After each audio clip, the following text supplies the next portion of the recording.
तर आज आपण पाहणार आहोत ओ हेनरी यांची एक खूप प्रसिद्ध अमेरिकन लघुकथा the cop and the anthem. चला बघूया काय आहे या गोष्टीत.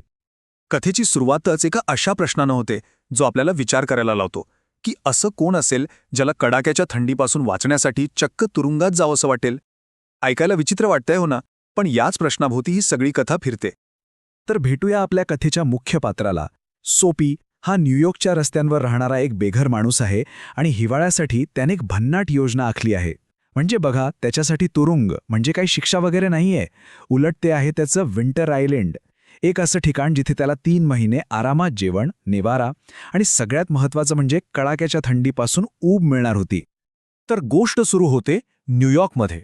हिवाळा अगदी दारावर येऊन ठेपला होता आणि सोपीला कसंही करून या थंडीतून स्वतःला वाचवायचं होतं. पण गंमत म्हणजे तो काही सराईत गुन्हेगार वगैरे नव्हता हा.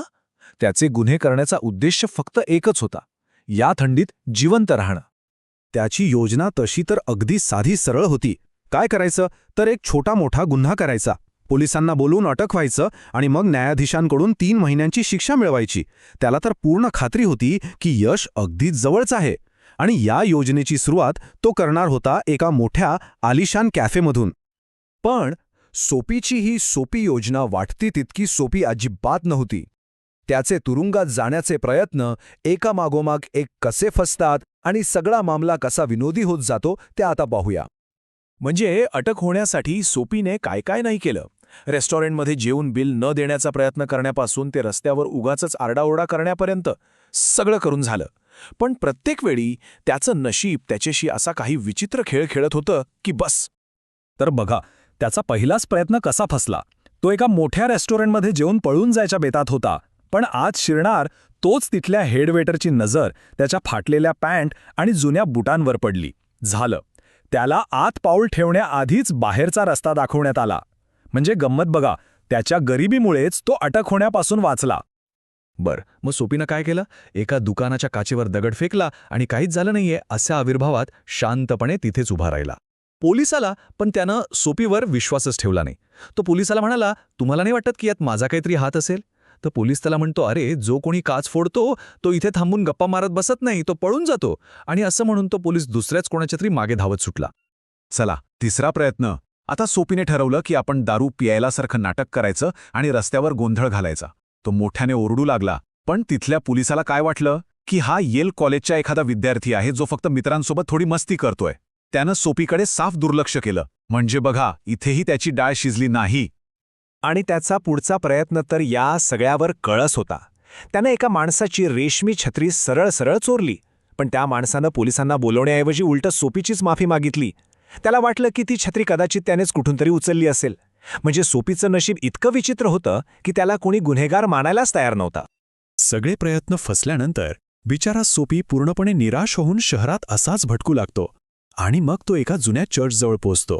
एक अशी जागा जिथे एका क्षणात त्याचं आयुष्य पूर्णपणे बदलणार होतं.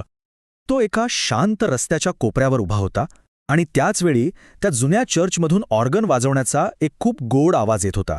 ती धून, ते संगीत इतकं सुंदर होतं की सोपीचे पाय तिथेच थबकले. तो त्या संगीतात पूर्णपणे हरवून गेला. त्या संगीताच्या सुरांनी सोपीच्या मनात जुन्या आठवणींना जाग केलं. त्याला त्याचं जुनं एक चांगलं आयुष्य आठवलं.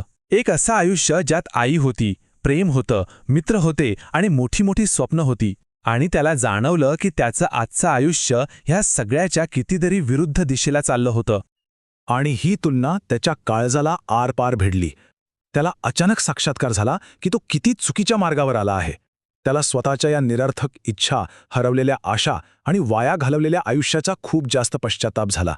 जणू काही त्याच्या आत्म्यात एक मोठी क्रांतीच झाली. आणि ह्या साक्षात्कारानंतर त्या एका क्षणात सोपी एक खूप मोठा आणि महत्त्वाचा निर्णय घेतो. पण नशिबाला मात्र काहीतरी वेगळंच मंजूर होतं. त्या क्षणी सोपीनं पक्का निर्धार केला. तो स्वतःला या चिखलातून बाहेर काढणार. तो पुन्हा एकदा एक चांगला, प्रामाणिक माणूस बनणार. तो उद्यापासून काम शोधणार आणि जगात स्वतःची एक ओळख निर्माण करणार. त्या संगीताने त्याच्या मनात जणू एक नवी उमेद जागी केली होती. आणि अगदी त्याच क्षणी ज्यावेळी सोपीने एक चांगलं आयुष्य जगण्याचा निश्चय केला होता, नेमका तेव्हाच एका पोलिसाने त्याच्या खांद्यावर हात ठेवला आणि विचारलं, तू इथे काय करतोयस? दुसऱ्या दिवशी सकाळी न्यायाधीशांनी निकाल दिला. 3 महिने बेटावर. सोपीला अखेर ते म्हणालं जे त्याला हवं होतं. पण तेही तेव्हा जेव्हा त्याला त्याची अजिबात इच्छा नव्हती. कथेचा हा जो शेवट आहे ना, तो म्हणजे ओ हेनरी यांच्या लेखणीची एक खास ओळख आहे. यालाच ओ हेनरी ट्विस्ट असं म्हटलं जातं, एक अनपेक्षित कलाटणी. यातला सगळ्यात मोठा आणि मार्मिक विरोधाभास हाच आहे की ज्या क्षणी सोपीला खऱ्या स्वातंत्र्याचा अर्थ कळतो, ज्या क्षणी तो एक चांगलं जीवन जगण्याचा निर्णय घेतो, बरोबर त्याच क्षणी त्याचं स्वातंत्र्य हिरावून घेतलं जातं. नशीब त्याच्याशी खरंच एक खूप विचित्र आणि कटू विनोद करतं. ओ हेनरी यांच्या लिखाणाचं वर्णन अनेकदा अश्रूंनी हसणे म्हणजे स्माईल विथ टीयर्स असं केलं जातं. कारण त्यांच्या कथांमध्ये विनोद आणि दुःख असे काही एकत्र येतात आणि शेवट असा काही अनपेक्षित असतो की हसावं की रडावं हेच कळत नाही, अगदी सोपीच्या या कथेसारखं.